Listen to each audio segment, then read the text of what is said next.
Olá, gente. Bom dia. Bom dia a todos. Vamos conversar hoje um pouquinho sobre a nossa vida além do autismo, né? Esperando aí vocês chegarem para a gente bater esse papo. Bom dia, Júnior.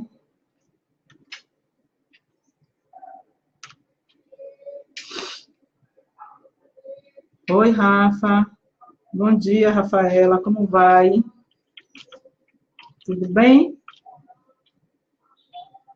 Isso, vamos trabalhar um pouquinho hoje, hein? Oi, Júnior. Eu sempre esqueço. Aqui é bom dia, né? Aqui são 8h30 da manhã, já acabamos o horário de verão no Brasil. E para vocês aí é boa noite, né? Isso. Ok. Como está o frio aí no Japão?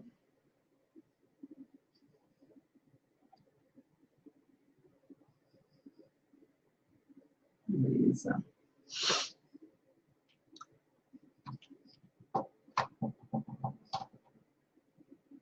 Sonai, Nil, olá. Boa noite. Vocês vão me ensinando a falar os nomes, tá? Porque eu não aprendo, não sei ainda não. Não sei se é assim que lê, né? Sonai Nilu. Deve ser isso, né? Seja bem-vinda, Sonai.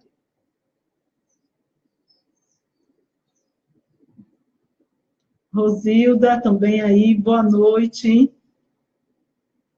Ah, então falei certinho, né, Sonai? Tá certo. Qualquer coisa vocês me corrijam. Nada, um beijo para você. Você tem filho, Sonai? Qual é a sua relação com a pessoa dentro do espectro? Rosilda também. Tem filhos? Qual é a relação?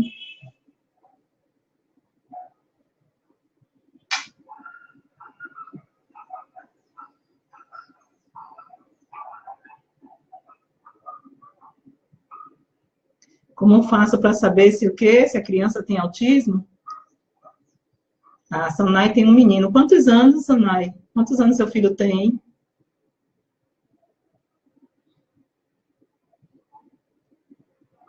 Rosilda, o melhor é que procure um especialista, porque o diagnóstico do autismo é um diagnóstico clínico. Mas tem algumas coisinhas que a gente pode observar na nossa criança. Primeiro, está com 7 anos, né? Ótimo, uma idade ótima. Primeiro, a dificuldade com a linguagem. Dependendo da idade, em geral, eles têm atraso na linguagem, têm uma dificuldade de relacionar-se, né? Principalmente com crianças da idade deles. São pessoas que, às vezes, têm dificuldade de manter o foco visual, né? De você olhar e ele manter esse olhar com você. Outras vezes, crianças que elas recusam a brincadeira, né? Recusam essa troca.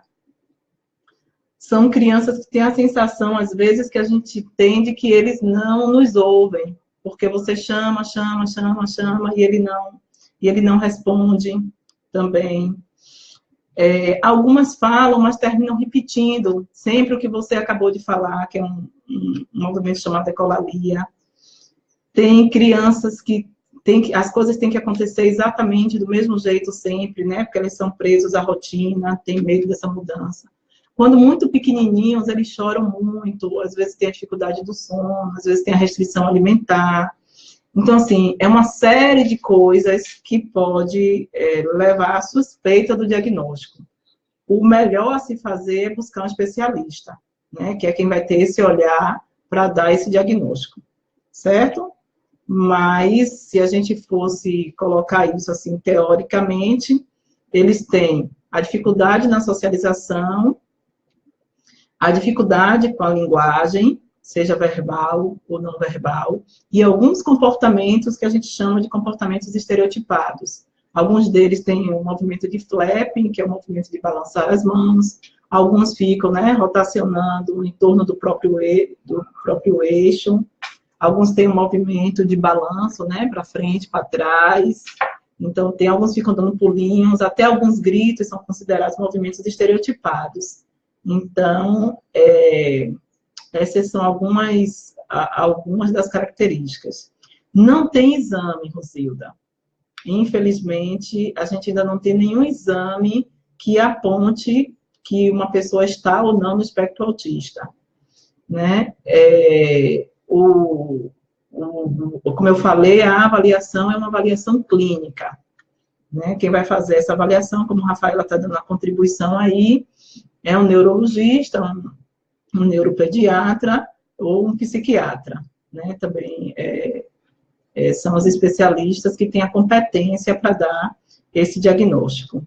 Hoje, aqui no Brasil, a gente tem feito um movimento para que os pediatras, que são os primeiros a acompanharem as nossas crianças, tenham essa sensibilidade, esse conhecimento, porque quanto mais cedo a gente entrar, descobrir que esse diagnóstico, melhores serão as respostas no futuro, porque nós começaremos a trabalhar com o que a gente chama de intervenção precoce, né? Quanto mais cedo, melhor. Então, como o pediatra é o primeiro profissional que acompanha os nossos filhos, se eles já tiverem esse olhar, já vai ajudar bastante, né? Embora o diagnóstico seria da competência do neuropediatra, do neurologista, a depender da idade, ou do psiquiatra. Ok? Eu vi que Jéssica entrou. Jéssica, um beijo para você, viu? Obrigada aí por estar me acompanhando, eu tenho percebido isso. Ok? Sanai, mas a sua menina de 4 anos, ela tem autismo ou é uma criança neurotípica? Ok. Vamos conversar hoje, né? A minha ideia desse trabalho hoje é a gente ter um olhar para além do autismo. Por quê? Porque, em geral, quando a gente descobre o diagnóstico, quando a gente tem o diagnóstico do transtorno do espectro autista, a nossa vida, ela congela em torno desse assunto, né? Esse é o assunto que termina regendo. Obrigada, Jéssica. Você é muito carinhosa. Carlos, vamos conversar sobre isso, como é que a gente pode ajudar os nossos meninos. Vamos bater um papo exatamente sobre isso hoje, tá? Então, quando a gente descobre o diagnóstico, a nossa vida congela em torno desse assunto e a sensação é que não existe mais vida além do autismo. E também é como se fosse uma... Sim, eu vi isso, Nai. 3 anos, né? Ele está com 7, então temos 4 anos aí de batalha, né? Ok. Então, voltando. É como se os nossos filhos, quando recebessem o diagnóstico, é como se tudo que eles são resume-se a ser autista. E penso que não pode ser apenas esse olhar, né, de o que meu filho é. Meu filho é autista. Não, meu filho não é autista. Meu filho tem autismo. Meu aluno tem autismo. Meu paciente tem autismo. Né? Meu filho, ele é um ser humano. Uma pessoa com qualidades, com potencialidades, com outras características a serem trabalhadas. Meu filho, ele é tudo isso. Ele não se resume a ser autista. Né? Essa é uma forma da gente perceber o universo do meu filho, porque senão eu restringo muito. Mas vamos lá. Vamos primeiro falar como todo mundo, né, se movimenta nessa seara. Vamos falar de algumas características da pessoa autista que terminam prejudicando algumas condutas dele dentro da sociedade humana. Quais são as características que dificultam esse relacionamento, que dificultam esse caminhar dentro da nossa sociedade. Bom, eu estava conversando nesse instante aí com Rosilda, ela perguntando quais são as características da pessoa com autismo. O fato da pessoa com autismo já ter a dificuldade da socialização já restringe muita coisa, né? Eu acompanho um jovem de 14 anos que ele se recusa a sair de casa, né? Sair de casa para ele é um parto com fórceps. Então, ele não conseguiu ficar na escola, e olhe que ele é um menino que está no espectro, mas que tem um cognitivo extremamente preservado, é um autista de alto funcionamento, de muitas habilidades, tem uma habilidade fantástica para a área de tecnologia, estuda sozinho a linguagem de programação, conhece muito, ele não tem dificuldade para aprender, ele é verbal, mas a socialização é algo que é muito difícil para ele. Então, ir para a escola é algo muito difícil. Né? Sair de casa, ir para uma pizzaria, ir para um cinema, tudo isso é um desafio que a família tem que investir muito para conseguir pegar um jovem de 14 anos e levar ao cinema. Né? E a gente veja como esse fator é um dificultador para ele. E imagine quando ele precisar trabalhar. Né? Porque uma graduação, por exemplo, ele pode fazer uma graduação à distância, que vão existir poucos encontros presenciais. Ótimo. Mas e depois, quando for para o mercado de trabalho? Quando ele precisar se relacionar nesse ambiente? Ou ele não vai se relacionar nesse ambiente? Né? E a gente está falando de um autista de alto funcionamento. Imagine que, para ele, e não é uma coisa que eu sempre falo, essa questão não é uma questão de manha, não é uma questão de mimo, não é uma questão de um menino que é dengado. Isso, Sanai, tem vários níveis. Quando a gente fala, olha o nome, transtorno do espectro autista, a palavra espectro, ela significa uma variação, né? Então, mas essa variação dentro do autismo, ela é múltipla. Né? Nós dividimos para ficar de uma forma mais didática. Então, para atender uma forma melhor de falar, a gente vai classificar em autistas leves, né? Em autistas moderados, em autistas severos, mas dentro disso aí é um universo de possibilidades. Verdadeiramente, não vamos conseguir, dificilmente vamos encontrar um autista igual ao outro. As características são esses grupos, né, do comportamento social e da comunicação social e do comportamento, mas dentro disso é um universo. Tem autista que fala, a gente chama de autista verbal, tem autista que fala, que a gente não chama de autista não verbal, né? Tem autista que fala e tem uma excelente compreensão, tem autista que fala e não tem tão boa compreensão, tem autista que não fala e que não tem uma boa compreensão, tem autista que não fala e tem uma excelente compreensão. Né? Tem autista com déficit cognitivo, outros sem déficit cognitivo. Então, dentro desse movimento aí, dentro desse espectro, uma variação absurda. Né? E é isso que torna o transtorno tão desafiador. Quando a gente monta um plano de intervenção para uma criança, muito provavelmente vai ser individual. Esse plano de intervenção não vai servir para outro. Né? E daí é que vai dificultar a vida de todos os profissionais que lidam com essa criança. Dentro de uma sala de aula, por exemplo, se o professor tem 2 meninos dentro do espectro, as intervenções podem ser completamente distintas. Ok? Então, esse é um dos grandes desafios. Portanto, o item socialização é um desses itens que compromete o nosso jovem. O fato de falar ou de não falar também é um comprometimento significativo, né? Porque, bom, por tudo que significa a linguagem dentro da nossa sociedade humana, por tudo que significa. Toda a nossa educação, toda a nossa formação, ela é baseada na linguagem, porque verdadeiramente nós somos os únicos seres dentro da natureza que temos essa expressão, né? Essa forma de exprimir, nós baseamos toda a nossa cultura em cima disso.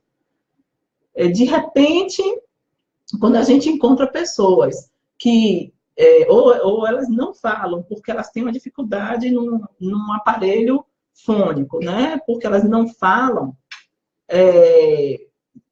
mas mantém um bom desenvolvimento cognitivo, já é um desafio muito grande. Então, as pessoas surdas, por exemplo, a gente desenvolve. Aqui no Brasil, nós temos a língua brasileira de sinais, e é todo um trabalho feito com essa comunidade para que exista a comunicação. Mas quando nós temos pessoas como as que estão dentro do espectro, que não falam, não porque têm uma dificuldade no aparelho fônico, mas por questões neurológicas, né, ou questões que a gente ainda desconhece, aí todo o nosso trabalho fica bem mais difícil. E a gente parte do pressuposto de que essas crianças, elas não entendem, e isso é uma falácia, né? Isso não é uma verdade. Rosilda, não necessariamente você está falando hiperativo de quem tem o TDAH, né, que é o transtorno de déficit de atenção e hiperatividade. Existem pessoas dentro do espectro que serão TDAH, né, que terão a hiperatividade. Existem pessoas dentro do espectro que terão déficit de atenção, mas nem todas, né? As características para diagnosticar uma pessoa com hiperatividade são distintas das pessoas que têm autismo, ok? Mas o interessante é que, e isso, Rosilda, que a gente fala, você pode ter um jovem com autismo e que tenha epilepsia, por exemplo, convulsão. Você pode ter uma pessoa com autismo e que também seja TDAH, né? Que tenha o transtorno de atenção e hiperatividade. Você pode ter uma pessoa dentro do espectro e que tenha também o transtorno do processamento sensorial. Esse é um transtorno que acomete grande parte das pessoas que estão dentro do espectro, principalmente quando estão na infância, né? Então, essas patologias que vêm associadas com o autismo, nós chamamos de comorbidades. Então, comorbidades são doenças ou transtornos que vêm associados ao autismo e aí complica, né, torna esse quadro mais desafiador. Então, eu posso ter, por exemplo, um autista e todo mundo é um mito, todo autista é super inteligente. Não, nem todo autista é super inteligente. Oi, Rick, um beijo para você, adoro você, viu? Né? Nem todo autista é super inteligente. Tem autista que tem déficit cognitivo, e tem autista que tem déficit cognitivo grave. E tem autista que tem uma capacidade cognitiva acima da média, né? Então, não é uma regra todo autista ser inteligente, tá? Então, a partir disso, existem as comorbidades, que são essas... Obrigada, Rick. Existem essas características, né, essas comorbidades que complicam o quadro do transtorno, mas existem outras características que são muito comuns e que também vão dificultando a vida da pessoa dentro do espectro. Por exemplo, quando eles são muito pequenos, e às vezes até quando não é feito um trabalho, como eu estava falando para vocês aqui, da intervenção precoce, que é fazer intervenções, ajudar essa criança assim que descobre esse transtorno, né? Então, quanto mais cedo eu descubro, se eu descubro o transtorno que uma criança de 2 anos está no espectro autista, as minhas intervenções vão surtir efeito com muito mais eficácia do que quando eu descubro que um sujeito está no espectro autista aos 18 anos. Né? Aos 18 anos, muita coisa, do ponto de vista neurológico, já foram cristalizadas. Né? Então, é totalmente diferente. Mas existem algumas características que permeiam aí. Uma delas, por exemplo, é a dificuldade do planejamento. Né? O que é planejar? Planejar é você querer fazer alguma coisa e saber como fazer essa coisa e fazer essa coisa. Isso é planejar. Então, você quer comer um pão com manteiga. Você quer fazer isso. Você vai para a cozinha, você sabe onde fica o pão, você pega o pão, você pega a faca, você pega a manteiga, Você corta o pão, você passa a faca na manteiga, depois passa a faca com a manteiga no pão, bota no prato, no guardanapo, seja no que for, e come. O autista, ele tem dificuldade para fazer todo esse planejamento. Às vezes ele tem a vontade, ele sabe até como fazer, mas ele não consegue fazer. Escovar os dentes. Escovar os dentes é outra ação que exige uma série de passos. Ir ao banheiro, pegar a escova, né? Abrir a torneira, colocar a pasta, e assim vai. Então, ele sabe, mas às vezes ele não consegue. É a dificuldade de organizar a ação. Assim como são para ações de vida diária, né? As atividades de vida diária são para tantas outras ações. Um simples beber uma água, né? Então, botar água no copo. Às vezes, ele sabe que está com sede, mas ele não sabe fazer isso. É impressionante, mas é real. Então, quando a gente fala da intervenção, por exemplo, é que a gente vai trabalhando com essa criança, né? Aprender e ter iniciativa para fazer. Porque iniciativa é outra dificuldade da pessoa que está no espectro. Então, por exemplo, aqui na associação, né, eu dirijo uma associação chamada Projeto Fantástico Mundo Autista, cujo objetivo da nossa associação é gerenciamento de carreiras das pessoas dentro do espectro. Então, nós recebemos os jovens e vamos trabalhando esses jovens para que eles sejam inseridos no mercado de trabalho. Tem menino que está no curso de culinária, por exemplo. E aí nós explicamos todas as fases da receita, todos os ingredientes da receita. Mas se eu não der o comando a ele, ele fica parado, esperando que a gente diga. E então nós fazemos um trabalho para que ele sozinho faça e tome a iniciativa de fazer. Se faltou um produto, que ele tome a iniciativa de ir buscar onde está esse produto e poder fazer. Porque nós sabemos de antemão que é uma carência da pessoa dentro do espectro ter iniciativa. Imagine como é que nós vamos inserir um sujeito desse no trabalho, onde iniciativa é uma das prerrogativas, né, para que um sujeito se mantenha em qualquer estação de atividade. Então, é algo que a gente tem que observar. Outra característica muito presente, quem tem filho deve perceber, é o apego à rotina. Por que que o autista vai ter o apego à rotina? O apego à rotina vai ser a consequência dessa dificuldade de planejamento e da dificuldade de ter iniciativa. Porque se eu tenho dificuldade para planejar as minhas ações, eu prefiro executar ações que eu já sei como fazer. Então, eu sei que todos os dias eu preciso fazer meu cafezinho da manhã. Pronto, suponha que essa seja uma atividade. Então, a faca precisa estar no mesmo lugar, a manteiga precisa estar no mesmo lugar, o pão precisa estar no mesmo lugar. Quando mudam as coisas de lugar, ele que tem a dificuldade de iniciativa já não sabe como fazer. Então, ou ele se agita, ou ele desiste. Entende? Mas eu posso, então, só trabalhar e deixar as coisas sempre do mesmo jeito? Não. Né? Mas isso requer um conhecimento, né? Requer uma intervenção profissional para que a gente desenvolva isso, né? Respeitando o tempo dessa pessoa.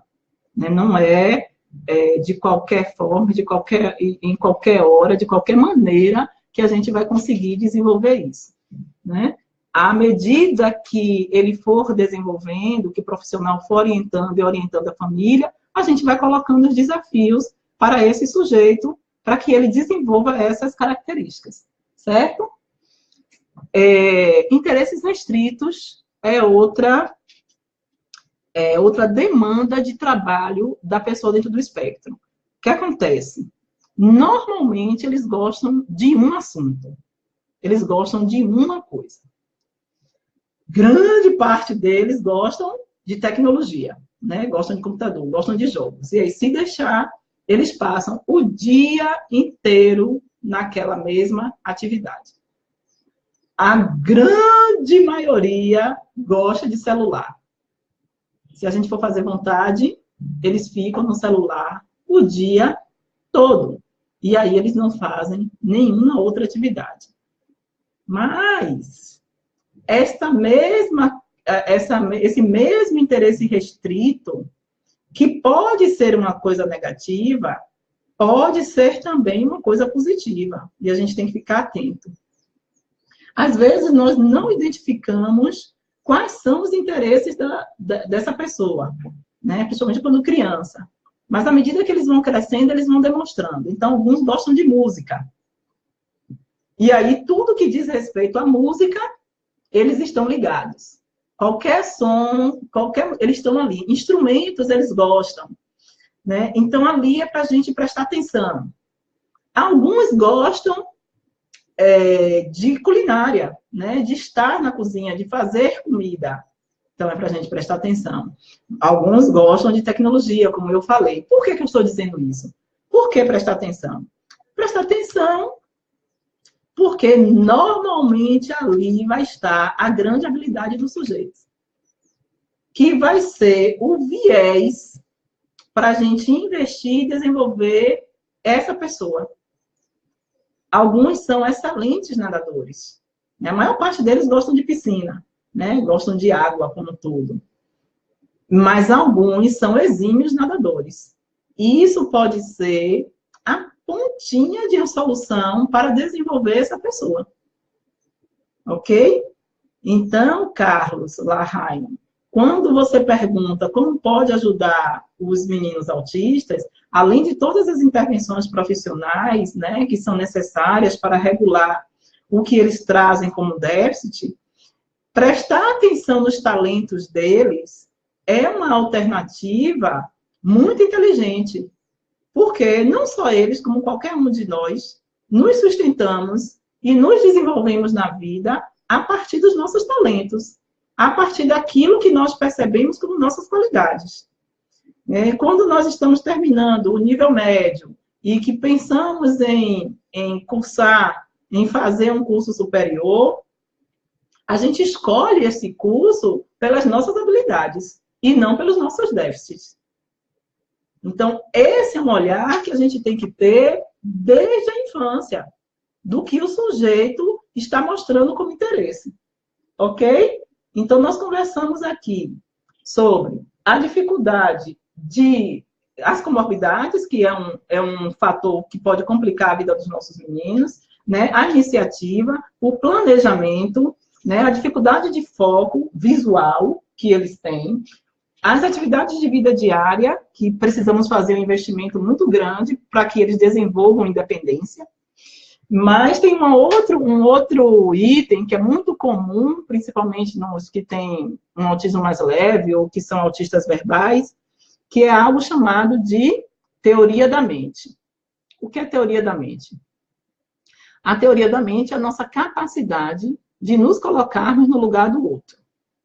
E, por conta disso, às vezes a gente evita algumas situações constrangedoras. Então, se você está na rua e vê alguém com uma roupa meio estrambólica, uma roupa que você diz, meu Deus, como é que uma pessoa sai de casa e veste uma roupa dessa? Mas você vê, você não vai lá falar com a pessoa, né? Você fica na sua, você pensa, não concorda, acha engraçado, acha ridículo, mas você não comenta. Não é verdade? Pois a pessoa dentro do espectro provavelmente vai comentar. Tem algumas situações assim engraçadas que nós já vivenciamos. A gente tem uma querida amiga aqui, uma fonoaudióloga chamada Juliana Rocha, e ela nos dá suporte lá no projeto, sempre que ela pode, ela está bem perto. Ju, aproveitando, um beijo para você. E uma certa vez, Juliana pintou o cabelo de vermelho. E ela é muito branquinha, né? Ela ficou bem bonitinha. Eu, pelo menos, gostei. Mas quando ela chegou lá na sede, um dos nossos jovens olhou para ela e fez: ah, Maria, que cabelo horrível. Seu cabelo está horrível. E aí, como ela já conhece, né, levou no amor, mas eu gostei. E ela, não, não tá bom não. Como é que você usa um cabelo desse? Não está bom. Da outra vez, nós fomos para um evento aqui na Câmara de Deputados do Estado da Bahia, e tinha uma menina dentro do espectro que ela canta. E nós a convidamos para fazer a abertura e o encerramento do evento e tal. O irmão dela estava na plateia e o irmão tinha uns olhos muito bonitos. No final de tudo, algumas pessoas, assim, um grupinho, nós conversando, e eu cheguei para o irmão dela e fiz, poxa, que lindo, seus olhos são muito bonitos. E ela prontamente, na frente de todo mundo, fez o seguinte comentário, não é dele não, isso aí é lente de contato. Óbvio que o menino ficou constrangido, né? Era uma informação desnecessária para o momento. Mas isso é só para exemplificar como eles têm essa dificuldade, né, de frear o que eles querem dizer. Né? Então, eu dou risada porque realmente a situação foi muito engraçada. Né? Eles terminam falando demais, gerando situações constrangedoras, controle inibitório zero, né? Que é uma outra característica que iria ajudá-los a frear esse desejo de falar, porque o controle inibitório é quando você tem vontade de executar alguma coisa, mas diz assim, ó, não posso, não devo, então você se controla. Normalmente eles não se controlam. Né? E a teoria da mente ela não percebe que aquilo constrangeu, né, o irmão e, portanto, ela fez sem nenhuma má intenção. Ainda olha assim, foi o que eu fiz demais. Né? Então, imagine isso num ambiente social, né? No meio da família, na escola, com os coleguinhas, no trabalho, né? Você terminar falando coisas, dizendo coisas que pode constranger o outro. Então, aquele outro pode recusar a socialização com você, né? A trocar, pode achar que você é mal educado. Quantos autistas passam por mal educados? Deixa eu responder aqui.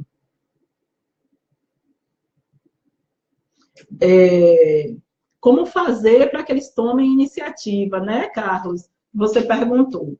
Esse vai ser um trabalho processual.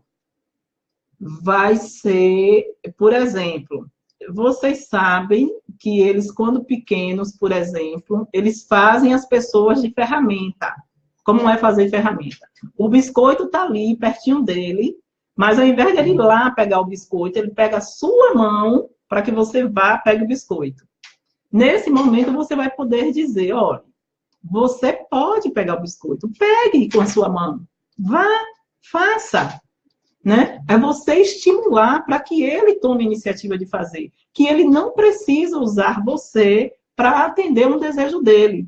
Ele quer água, então ele vai te levar para que você pegue a água. Você vai estimular, não, vá você pode, você consegue, bote a sua água. Então, sempre que a gente tiver a oportunidade de fazê-los compreender que eles têm a condição de realizar um desejo, eles realizem. Então, eu não vou me antecipar, porque é uma característica muito comum de nós, mediadores dessas crianças, que a gente se antecipe e realize as ações no lugar deles. Não, eles podem realizar, então nós vamos estimulá-los a realizar, e com isso nós vamos estar trabalhando essa característica de desenvolver iniciativa. Sanai, deixa eu ver. E como ajudar ele a provar um tipo de comida diferente ou fruta? Meu filho só come abacaxi e banana. Sanai, deixa eu lhe dizer. Isso é um desafio dos desafios. Porque grande parte das pessoas dentro do espectro tem o que a gente chama de restrição alimentar. E muitas vezes essa restrição alimentar está condicionada ao transtorno do processamento sensorial. Né, que às vezes é uma desregulação num determinado sentido dessa criança. Ele pode ter uma hipersensibilidade gustativa e que para determinados tipos de alimento ele não tolera. Ele não tolera. Então, a maior parte das crianças dentro do espectro, elas gostam de alimentos crocantes. Gostam de alimentos crocantes. a maior parte não gostam de alimentos pastosos. Ou seja, já gosta de banana, o que já é uma grande evolução. Esse trabalho de apresentar novos alimentos é um trabalho muito paulatino. Vai ter que usar muita criatividade para que ele venha experimentar, porque às vezes eles não aceitam nem experimentar o novo. O que volta para aquela coisa da rotina. Eu não sei o que é, eu não sei se eu vou... E aí eles recusam, e autista, quando recusa uma coisa, é muito difícil. A melhor solução é você buscar uma terapeuta ocupacional que lhe ajude nesse processo, né, de apresentar novos sabores, né, novas texturas, para que ele consiga comer novos alimentos. Mas, olha, não é só você que está nesse desafio, não, viu? Aqui em minha casa, eu tenho um filho, né, o meu tem 12 anos, e não é nada fácil. Aí, agora eu vou confessar a vocês que teve uma vez, ele nunca tinha chupado picolé. Eu não sei se, né, acho que todo mundo aí sabe, né? Picolé é aquele sorvete que vem no palito. E ele não aceitava de jeito nenhum, por conta do gelado. Ele tinha dificuldade do gelado. Uma certa vez, eu indo ao jardim zoológico, eu disse, hoje esse menino vai provar picolé, porque não é possível. Não, eu, particularmente, gosto muito do picolé de uma fruta que a gente chama cajá, que ela é docinha e tal. Comprei o picolé, esperei sair aquela camada bem congelada, e quando ele vacilou um pouquinho, eu fui lá e passei na língua dele. Aí ele, foi quando ele percebeu que o sabor era gostoso, então aceitou, né, chupar o picolé. Mas até chegar a isso foram várias tentativas. Então, é o processo de crescimento, vão ser os processos de intervenção que vão ajudar a nossa criança a experimentar o novo. Experimentar o novo para uma pessoa dentro do espectro autista não é uma coisa fácil. Assim como levar uma criança autista para novos ambientes, para ambientes que eles não conhecem. Gente, essa é uma outra grande dificuldade, porque vai cair novamente no planejamento, né? No meu apego à rotina. Eu não sei onde estou, não sei quem são essas pessoas, eu não consigo falar, eu não consigo perguntar, eu não consigo interagir, eu tenho dificuldade de socialização, então eu resisto. Qual é o caminho para evitar ou para melhorar isso? Chama-se trabalhar a previsibilidade, né? Ou seja, se você vai levá-lo para um lugar que ele nunca foi, avise. Nós vamos para o parque tal. Lá vai acontecer isso, vai acontecer aquilo. Tenta, né, descrever para ele quais são as vivências dele naquele lugar. Se ele vai para um lugar que conhece, também avise. Olha, nós vamos para a casa do seu avô, nós vamos para a casa da sua avó. Olha, nós vamos ao médico, lá vai acontecer isso. Doutor fulano de tal, lembra? Mesmo que você ache que ele não está entendendo. Mas trabalhe a previsibilidade, porque muitas vezes, quando eles chegam num local que eles não conhecem, aí eles terminam tendo uma crise. Porque é o sufoco de não saber onde eu estou, né? O que é que eu vou fazer ali, quem são aquelas pessoas. É muito angustiante para eles. Se coloquem no lugar, né? Vamos nos colocar no lugar.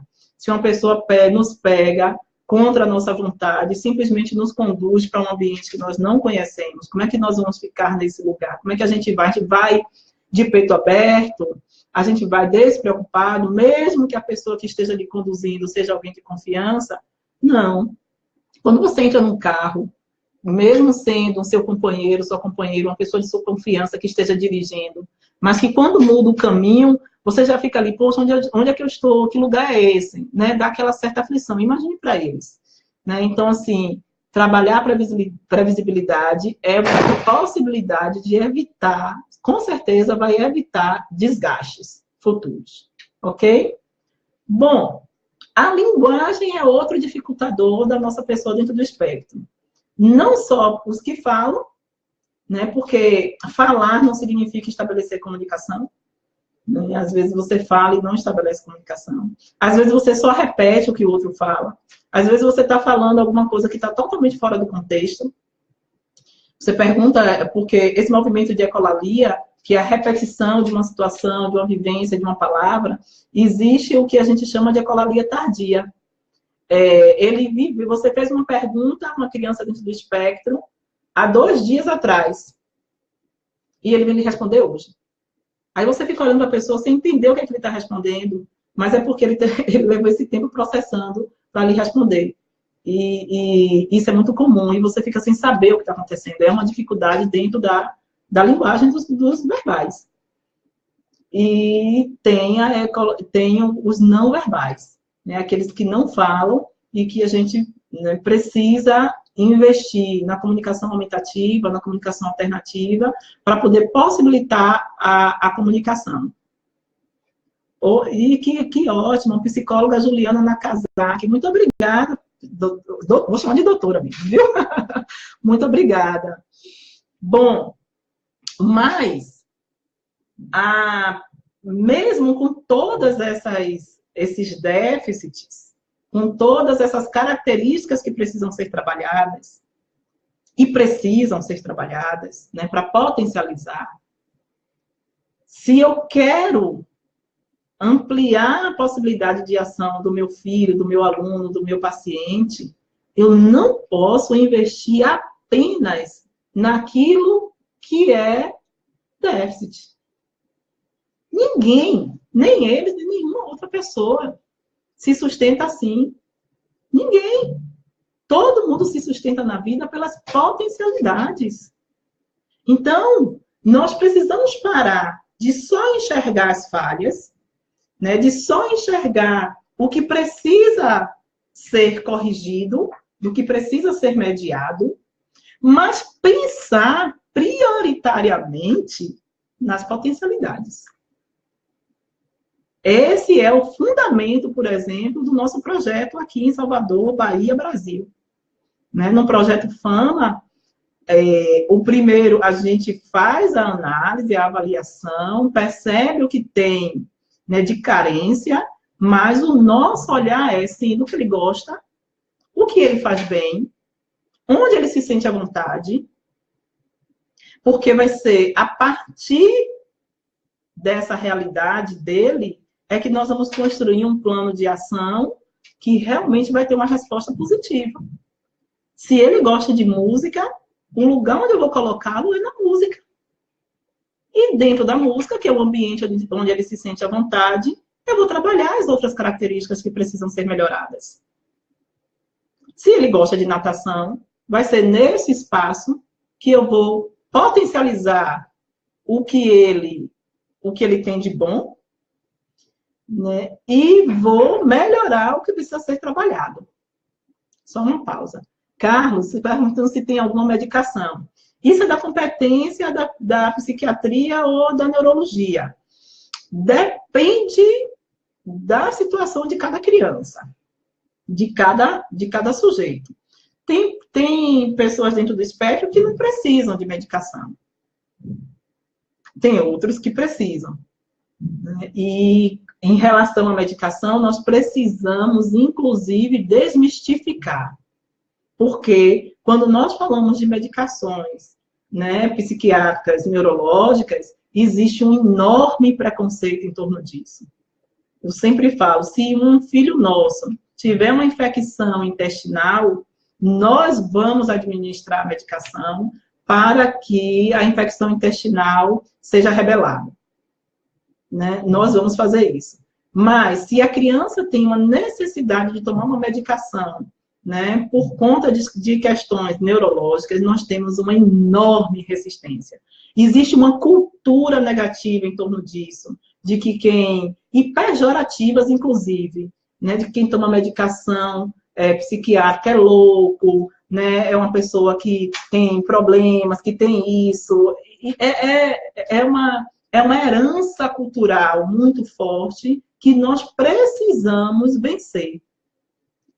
Se aquela criança está tendo crises sucessivas, é uma criança que não dorme, é uma criança que não come, é uma criança que não consegue ter atenção em atividade nenhuma, que fica andando para lá e para cá, né, que tem uma qualidade de vida muito ruim, é muito melhor que ela tome a medicação e consiga regular todas essas ações. né? Uma criança que não dorme, que dorme 1 ou 2 horas por noite, não só ela adoece, todo o grupo familiar adoece. Então, o preço de não dar medicação por puro preconceito é muito alto. Aí tem que analisar, e um médico competente, né, responsável, ele não vai medicar essa pessoa só para que aquela família não tenha trabalho, porque o dia a dia com a pessoa dentro do espectro é desgastante. Não. Ela vai medicar porque aquela pessoa necessita. E isso vai qualificar a vida não só da pessoa que está no espectro, na vida familiar. Nós precisamos ter saúde para conduzir todo o processo, ok? Então, tem medicações? Tem sim, Carlos. Mas quem vai dar, quem vai falar sobre isso é particular, é pessoal, isso aí só o médico que está acompanhando a pessoa, ok? Voltando para as potencialidades. De cara, qual é a grande potencialidade da pessoa dentro do espectro? Sem dúvida alguma, quem tem filho, quem tem aluno, quem está paciente vai saber. Memória. A memória deles é algo espetacular. Eles têm uma habilidade, né, de perceber as coisas e guardar e reservar aquilo impressionante. Talvez um dos dificultadores relativos à memória não é absorver e guardar, é depois recuperar a informação dessa memória, né? Mas isso é uma intervenção que é possível ser feita e que vamos ajudá-los, tá? Mas que a memória, memorizar é uma característica extremamente positiva da pessoa dentro do espectro, isso sem dúvida. E com isso, várias frentes de trabalho podem surgir, né? Biblioteca, supermercado, tudo que seja relativo a arquivo, vai ser um trabalho fantástico para quem tem uma memória como essa, né? Conheço uma menina que ela trabalha na biblioteca, ela está no espectro, e a bibliotecária, às vezes, não sabe onde está o determinado título, e a menina parece que tem a biblioteca toda na cabeça, né? Ela consegue absorver e gravar tudo aquilo. É impressionante. Outra característica, porque eu falei no início que vamos perceber os sinais positivos, o que aquele menino tem como talento. Por quê? Porque autista, quando gosta de alguma coisa, ele não é bom, não. Ele é excelente. E porque ele gosta muito, ele tem foco, né? Que é uma das características tão pedidas e solicitadas no mundo do trabalho, né? Foco no que você está fazendo. Ele é capaz de passar 2 horas, 3 horas, 5 horas, 10 horas fazendo, desenvolvendo aquela atividade que ele gosta. Isso é uma qualidade. Por isso eu venho falando que quer desenvolver alguma coisa, quer que esse menino desenvolva, começa pela área de interesse. Sanai está falando que o dela é futebol e game. Pois é. Principalmente aí no Japão, né, que os games têm uma força tão grande. Quanta atividade, quanto trabalho seu filho pode desenvolver no futuro a partir dos games? Então, a gente tem que ampliar o olhar. Não é só a diversão e o prazer no momento. Nós podemos traçar um encarreiramento a partir da zona de interesse dele. O futebol é uma das maiores riquezas culturais do mundo todo. São fortunas e fortunas e fortunas em torno desse esporte, né? Quanto pode se desenvolver a partir disso? Ele gosta de futebol, ele joga futebol, bem, investe nisso. É uma possibilidade de encarreiramento no futuro. Tá vendo? O Sanai tá falando, sim, ele é muito bom. Bom, se ele é muito bom, Sanai, é para você abrir os olhos em relação a isso. Isso pode ser um campo de ação no futuro para seu filho.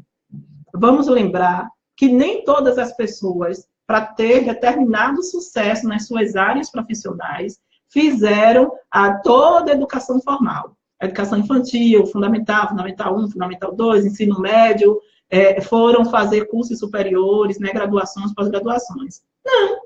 Alguns se encontram no mundo da moda, se encontram no mundo do esporte, né, no mundo das artes, e aí vai potencializando e vai crescendo a partir da identificação, né? Isso é muito importante. Outra característica, ele está na escola de futebol, muito bem, é por aí, viu? Outra característica deles, que é atenção a detalhes. Oi, Fátima, boa noite. Atenção a detalhes. Autista percebe detalhes que a maior parte de nós não percebemos. Né? Tem uma autista que é muito conhecida, né, nesse mundo, chamada Temple Grandin. Tem até um filme sobre ela. E ela, a mãe descobriu, né, o autismo quando ela tinha mais ou menos 4 anos. Ela, nesse filme, relata toda a vida, toda a luta dela para se colocar, mas é uma autista de alto funcionamento. E nas entrevistas e nas palestras que Temple faz sobre autismo, ela fala. Aliás, todos os autistas que têm a possibilidade de se colocar, eles falam dessa característica de ver detalhes, que a mente autista vê detalhes que a mente dos neurotípicos não vê. E não é à toa que empresas de informática, como a Microsoft, iniciou um processo de contratação de pessoas dentro do espectro autista. Né?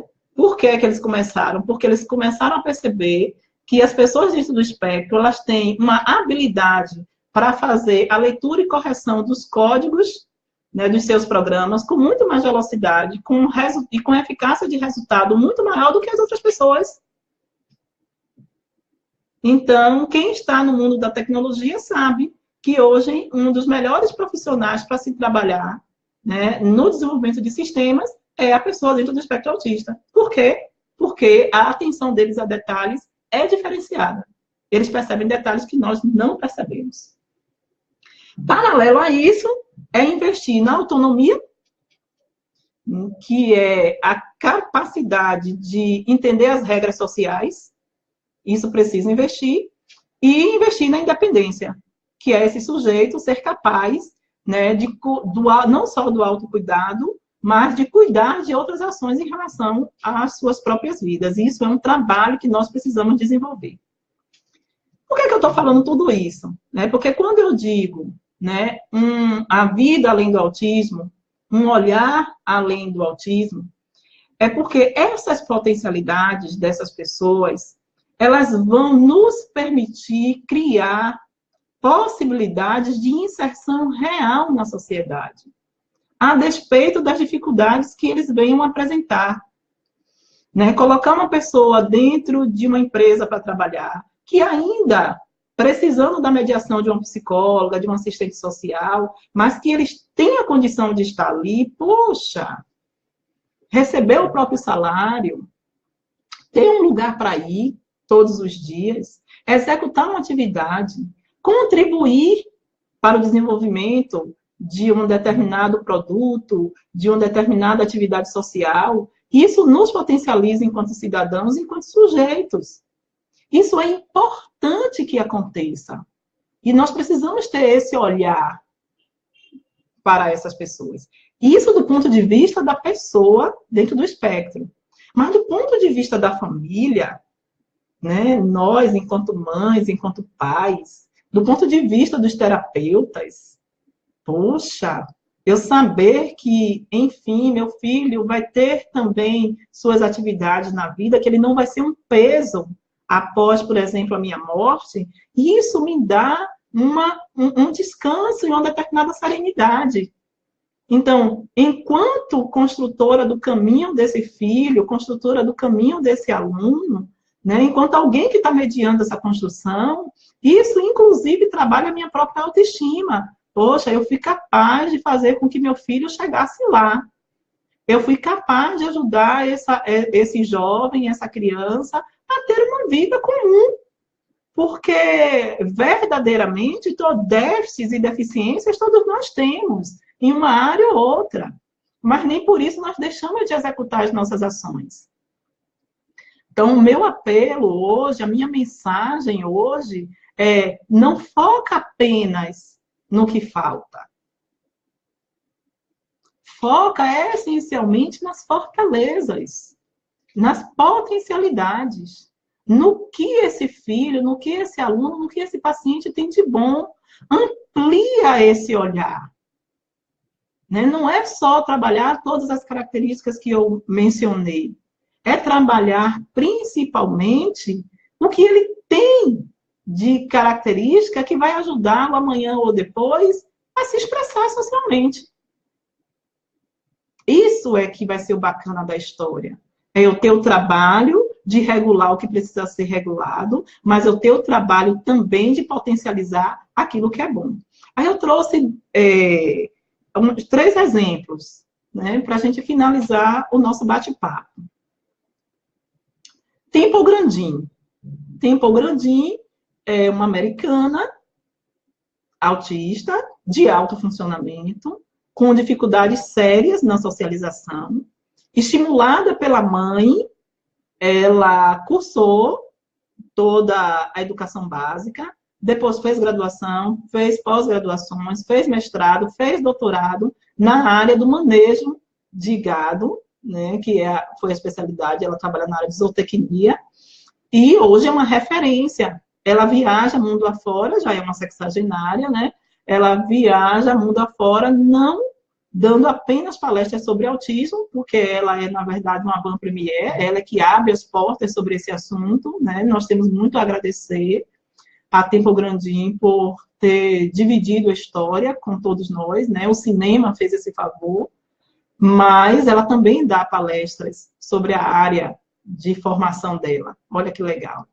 Mas, muitas vezes a gente pensa assim, mas é porque ela é uma autista de alto funcionamento. Não, não só ela. Existe uma jovem americana também, chamada Carly Fleshman. A história dela está muito difundida aí na internet. Carly Fleshman, aos 11 anos de idade, considerada autista severa, com grave déficit cognitivo, não verbal, comportamentos repetitivos graves e com outras comorbidades associadas. Aos 11 anos, ela sente uma dor muito forte e uma menina que nunca escreveu uma letra chega num computador da família e escreve: socorro, ajudem. A família não sabia se ajudava, porque ela estava dizendo que estava passando mal, né? Ela dizia, socorro, dor. Não sabia se ajudava porque ela estava passando mal, ou se ficava todo mundo estatalado, né? Parado, porque ela conseguiu escrever uma frase que nunca tinha conseguido escrever uma letra. Ficaram todos extasiados, mas enfim, foram ajudar a menina que estava passando mal. A partir desse dia, depois desse evento, houve lá reunião entre família e terapeutas, e decidiram que, a partir daquele dia, tudo que Carly quisesse, ela teria que pedir através do computador. Foi feito todo um trabalho, né, apoiado com os profissionais. E hoje, Carly, que já é uma jovem de 20 e poucos anos, ela tem um blog, ela escreve, ela continua não verbal, ela continua com dificuldades, mas serenou muita coisa, porque a partir da escrita, ela começou a expressar os desejos, as vontades e tudo mais, né, a se comunicar. E hoje ela faz entrevista com astros de Hollywood, ela fala sobre autismo. Junto com o pai, ela escreveu um livro. Olha, quantas possibilidades, quantas portas se abriram para Carly, e um autista severo, né? Aí no Japão tem um exemplo também, né? Naoki Gashida, eu não sei se é assim que leio, eu disse a vocês que eu estou aprendendo ainda. Mas Naoki, ele é japonês, na época tinha 12 anos, considerado também um autista grave. E os profissionais da família resolveram ensinar, a começar o trabalho de comunicação. Eles fizeram uma tábua com as letras, com os símbolos, né? Da linguagem de vocês, e ele apontava cada letra, e a partir disso ele ia construindo frases, ele ia construindo as orações, e escreveu um livro. Não só um livro, ele escreveu vários livros. Aqui no Brasil chegou um livro dele de muito sucesso chamado O Que Me Faz Pular, que é um livro lindo, que ele fala de vivências e situações autísticas, né? As pessoas fazem perguntas, ele responde a esse livro. Um menino considerado autista grave. Olha, o universo dessas pessoas foram modificados a partir da percepção dos talentos, a partir de investimento nesses talentos, né? Ele sempre expressou o lado poético dele. A família acreditou, os profissionais acreditaram e foram desenvolvendo instrumentos para capacitar as qualidades desse sujeito. E hoje eles estão aí no mundo, autistas, não é no mundinho deles, é no mundo que nos pertence, que pertence a eles também, fazendo a diferença, contribuindo com todos nós que estamos dentro dessa seara e principalmente dizendo, deixando a mensagem que é possível, sim, ter uma vida além do autismo, né? Isso vai depender de um trabalho de todos nós em conjunto. E hoje é essa minha chamada para vocês, que são profissionais, que são pais, que são professores, né, que estão atuando com essas pessoas. Nós não podemos desistir.